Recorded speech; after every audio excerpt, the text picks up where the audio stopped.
और श्रीनगर में महबूबा मुफ्ती की रिहाइशगाह पर पीडीपी के नौजवान कारकुनों की मीटिंग मुनक्किद हुई। पार्टी सदर महबूबा मुफ्ती ने नौजवान कारकुनों से खिताब किया और उन्हें आइंदा लोकसभा इलेक्शन के लिए तैयार रहने पर जोर दिया।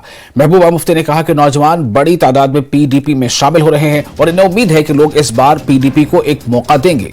महबूबा मुफ्ती ने कहा कि जो लोग ये कह रहे हैं कि पीडीपी खत्म हो गई है, वो समझ लें कि पार्टी अभी खत्म नहीं हुई है। उन्होंने कहा कि आइंदा इंतखाबात में अवाम उन्हें दिखाएंगे कि पीडीपी कहां खड़ी है।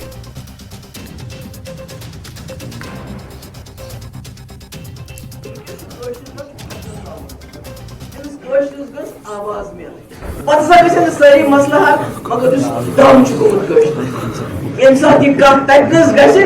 सात नस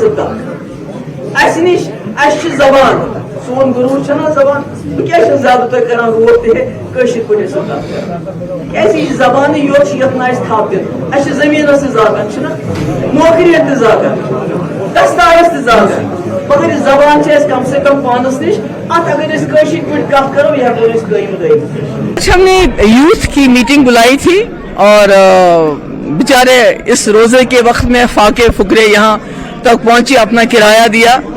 इससे मेरी हिम्मत बढ़ती है क्योंकि हमारे पास कुछ भी नहीं है इन लोगों के सिवा। ये जो हमारे खासकर जवान बच्चे जो हमारे साथ हैं, बुजुर्गों की दुआ है हमारे साथ, तो तसल्ली हो जाती है जब लोग ये कहते हैं कि पीडीपी खत्म हो गई है, पीडीपी का कहीं नामो निशान नहीं है। तो जब ये लोग आते हैं मेरे पास और अपना दिल का हाल सुनाते हैं, मेरी बात सुनते हैं, तो मेरी हिम्मत बन जाती है। तो उसी सिलसिले में आज हमने जहाँ ज्यादा नहीं कोई 300-400 लड़के हमने बुलाए थे और अच्छा लगा इनसे बात करके।